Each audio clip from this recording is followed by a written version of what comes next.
আমি ওকে দেখতে পাচ্ছি সমরেশ, তুই বুঝতে পারছিস না? ও ফিরে এসেছে। আতঙ্কিত ভীত ক্লান্ত মুখে নিলয় কথাটা বলে যেন একটু দম নিল। কথাটা যেন সমরেশের ততটা বিশ্বাসই হলো না। অতীতে ডুব দিল দুজন।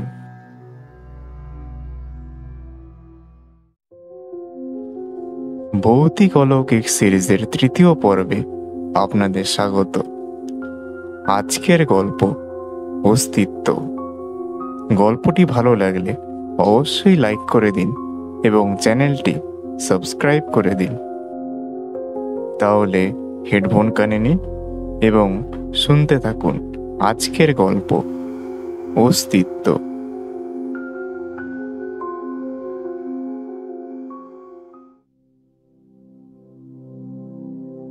নিলয়, সমরেশ ও অম্বরীশ বাল্যকালে তিন বন্ধু, একসাথে বেড়ে ওঠা। বিজ্ঞানী হিসেবেও অনেক নাম ডাক ছিল তাদের। অনেক ভেবে চিনতে তারা এক যুগান্তকারী আবিষ্কারের চেষ্টা চালায়। তবে শর্ত ছিল, তিনজন আলাদা আলাদাভাবে রিসার্চ শুরু করবে। 1 মাস পর যা রিসার্চ ভালো ও উন্নত মানের হবে, পরবর্তী সময়ে তার অধীনে বাকি দুজন সহযোগিতা করবে।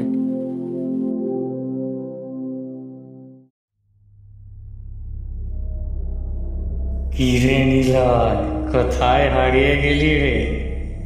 আমি তো পাশেই বসে আছি। এত লোভ তোদের? শুনতে পেলি সমরেশ, ও কি বলল? কোথায়? কি সব উল্টো পাল্টা বকছিস? তুই একটু ঘুম দে, ব্যঙ্গ করে সমরেশ বলে ওঠে। তুইও বিশ্বাস করলি না? আমাকে পাগল মনে হচ্ছে না রে তোর? অনামিকাও তাই ভাবে এখন। না না, তুই বল, অম্বরীশ কোথা থেকে আসবে? ও তো মৃত। মৃত মানুষ কি করে ফিরে আসবে? আর অনামিকা তো স্ত্রী, সে তো ভুলকে ভুল বলবেই। কেন বুঝছিস না তুই? আমি তো বলিনি যে ও বেঁচে আছে। ও ও অশরীরী। বলেই টেবিলে থাকা জলের গ্লাস এক নিঃশ্বাসে শেষ করে ফেলল। আরে, তুই কেন এত ভাবছিস? আমরা যা চেয়েছি তাই তো পেয়েছি। দেখ না, কি সুন্দর আমাদের বন্ধুর মাথা ওই বোতলে।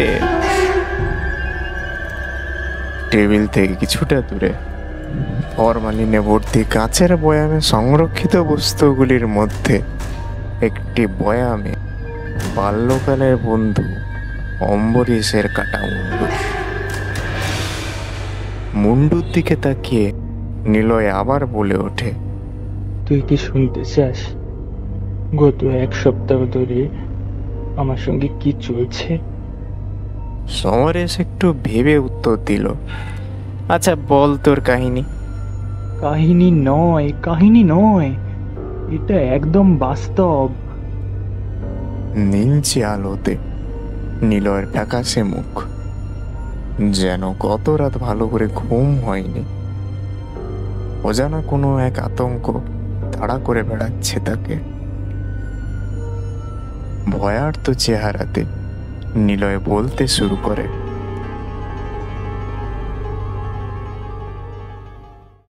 একদিন অনামিকা জিজ্ঞাসা করলো, আচ্ছা, তোমার ওই বন্ধু কিভাবে মারা গেল?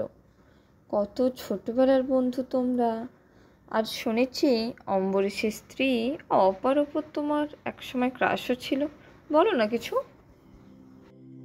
আর বলো না, আমি আর সমরেশ হলাম ধনী পরিবারের ছেলে, আর অম্বরীশ হলো ওই সামান্য লোকের বাড়ি কাজ করা কাজের মেয়ের ছেলে। বাবাও মারা গেছে, কিন্তু তবুও আমি আর সমরেশ হাজার চেষ্টা করেও স্কুলে কোনোদিন প্রথম হতে পারিনি। সব সময়ের জন্য প্রথম ছিল অম্বরীশ।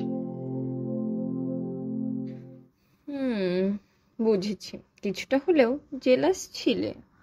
হ্যাঁ, হয়তো ছিলাম, একবার বাবার বদলির জন্য স্কুল চেঞ্জ করে আমাদের স্কুলে আসে অপা তথা অপর্ণা দেবরায়, একদম ডাক সাইটে সুন্দরী যাকে বলে।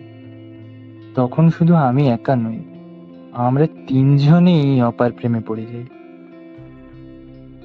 কিন্তু অপা সবার সামনে আমাকে আর সমরেশকে রিজেক্ট করে আর জানায় যে অম্বরীশকে ভালোবাসে, কেননা অম্বরীশ ছিল তুখোড় মেধাবী। অম্বরীশ কিন্তু অপার জন্য আমাদের দুজনকে খুব হেয় করত। একটা কাজের মেয়ের ছেলে আমাদেরকে এভাবে হেয় করবে সেটা আমরা কোনোদিনও ভাবতে পারিনি। যাই হোক, তবুও আমরা তিনজন কিন্তু খুব ভালো বন্ধু ছিলাম। তারপরে তো ওই অ্যাক্সিডেন্ট, অম্বরীশের মৃত্যু। না, এবার ঘুমাও। স্ট্রেঞ্জ, অপমান ভুলতে পারোনি, কিন্তু বন্ধুত্ব বজায় রেখেছ। আচ্ছা ঘুমাও, খুব ঘুম পাচ্ছে। অনামিকা পাশ ফিরে শোয়ার পরে একটা ঠান্ডা হাওয়া আমার গায়ে এসে লাগে, আর যেন কানের সামনে কি ফিস ফিস করে বলে ওঠে, জানিস? অ্যাক্সিডেন্ট নাকি ষড়যন্ত্র করে আমায় খুন করলি দুজন?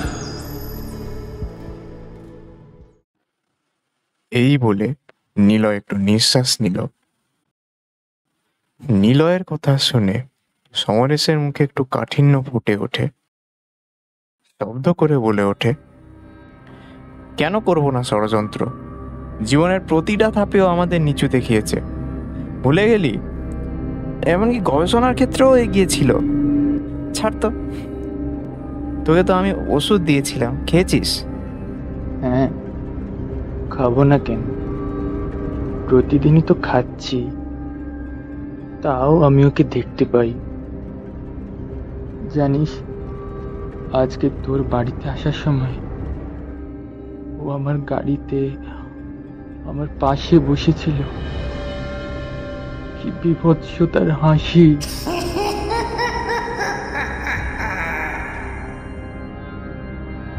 দেখ, বেশি ভাবিস না, আমি তোর মেডিসিনের ডোজটা একটু বাড়িয়ে দিচ্ছি, সমস্যা হবে না। ওই দিনের ঘটনা তোর উপর একটু প্রভাব ফেলেছে, তাই তুই হ্যালুসিনেট করছিস, আর কিছু না। নিলয়ের চোয়াল শক্ত হয়ে আসে। নিলয় বুঝতেই পারছে না যে কি হচ্ছে তার সাথে, কেন তার কথাকে প্রাধান্য দেওয়া হচ্ছে না। এক প্রকার বিরক্তি নিয়েই নিলয় বলে ওঠে, তুই কি ভুলে যাচ্ছিস সমরেশ? আমিও একজন বিজ্ঞানী। কোনটা হ্যালুসিনেশন আর কোনটা অস্তিত্ব, তার মধ্যে পার্থক্যটা আমি খুব ভালো করে বুঝি। যাই হোক, কি মেডিসিনের ডোজ বাড়াবি বলছিলি? দে, মেডিসিন দে। দিচ্ছি। আর শোন, গুণাক্ষরেও কেউ যেন জানতে না পারে অম্বরীশের মৃত্যু স্বাভাবিক নয়। আরে যুগান্তকারী আবিষ্কার, মানুষের কলাকোষ থেকে পুনরুজ্জীবন দানের ক্ষেত্রেও ও এগিয়েছিল। অর্থ অনুযায়ী আমাদের ওর অধীনে কাজ করতে হতো, এখন তো আর নেই। আবিষ্কারকে সম্পূর্ণ করতে পারলে সব কৃতিত্ব আমাদের।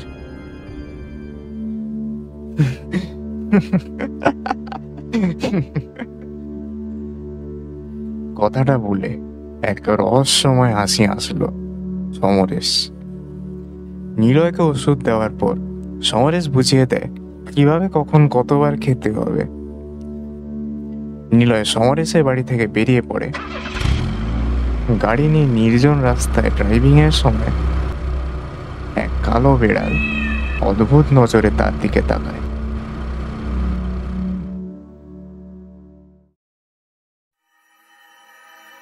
বেশ কিছুদিন কেটে যায়। নিলয় হ্যালুসিনেশন বাড়তে থাকে। এখনো সব সময় অম্বরেশকে দেখতে পায় ও অনুভব করে।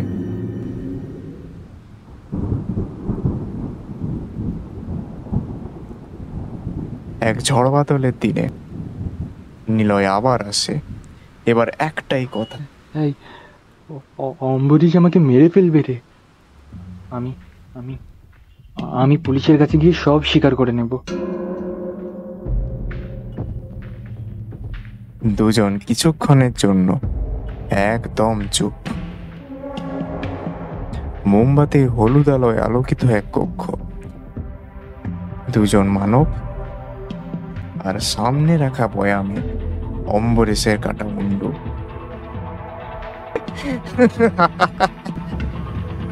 হঠাৎ করে খুব জোরে অট্টহাস্যে ফেটে পড়ে সমরেশ আর হাসতে হাসতে বলে,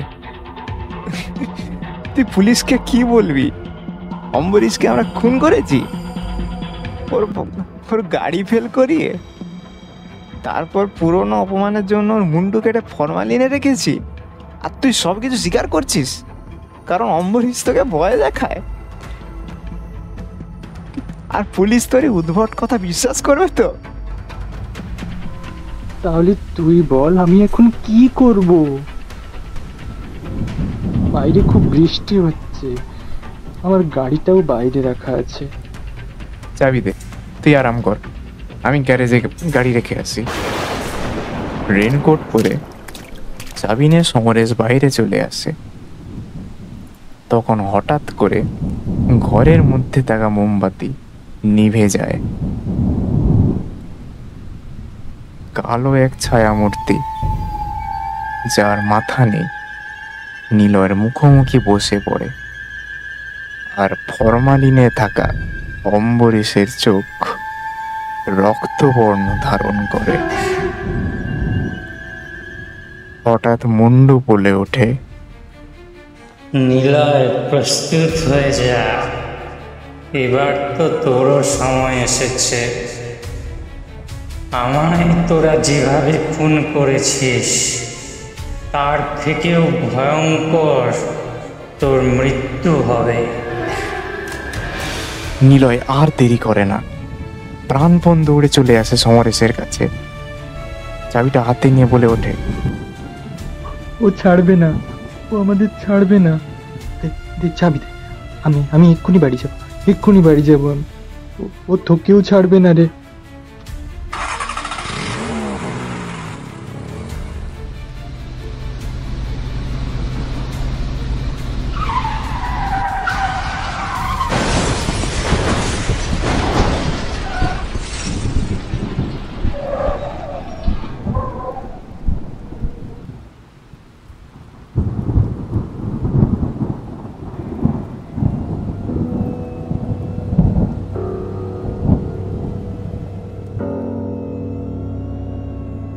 রাত 3টে, অন্ধকার রুম। সমরেশ একা বসে আছে, সামনে সে ওষুধের কৌটো, যাও ও খেতে দিয়েছিল নিলয়কে। আর সামনের টিভিতে খবর দেখাচ্ছে, এই মুহূর্তের বিশেষ খবর, বিজ্ঞানী নিলয় চৌধুরী রাত্রে মদ্যপ অবস্থায় গাড়ি চালাচ্ছিলেন। বৃষ্টির দরুন রাস্তা পিচ্ছিল হওয়ায় ও স্পিড বেশি থাকায় ওনার গাড়ি অ্যাক্সিডেন্ট করে। প্রাথমিক তদন্ত থেকে এই তথ্য সামনে এসেছে। এছাড়াও ওনার বডি টুকরো টুকরো হয়ে গেছে এবং চোখ হয়তো কোনো বন্যপশু নিয়ে গেছে। এই মুহূর্তের বিশেষ খবর, বিজ্ঞানী নিলয় চৌধুরী রাত্রে মদ্যপ অবস্থায় গাড়ি চালাচ্ছিলেন।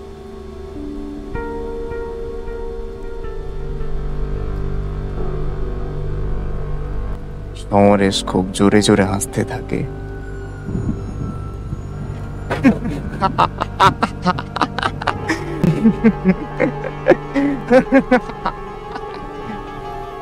নিলয়, তুইও শেষ। তুই কত বোকা রে, বুঝতেও পারলি না? তুই কি বলিস তুই নাকি অম্বরীশকে দেখতে পাস? তাই নাকি? আরে তোকে আমি হ্যালুসিনেশন কমানোর জন্য নয়, বাড়ানোর মেডিসিন দিয়েছিলাম। তোর গাড়ি আমি গ্যারেজে নয়, ব্রেক ফেল করানোর জন্য চাবি নিয়েছিলাম।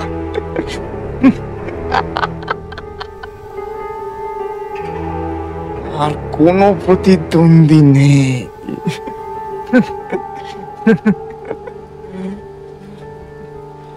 বয়ামে থাকা অম্বরীশের মুন্ডুর দিকে তাকিয়ে বলল, কিরে, খুব একা লাগছে নাকি? সরি দোস্ত, নিলয়কে তোর পাশে রাখতে পারলাম না।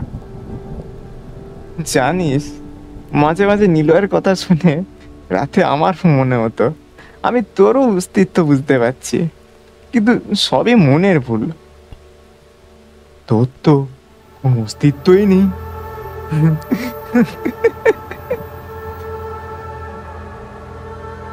হঠাৎ করেই দমকা শীতল বাতাস রুমে প্রবেশ করে আরো সমরেশের কানে ফিসফিসিয়ে বলে ওঠে, সত্যি কি তাই?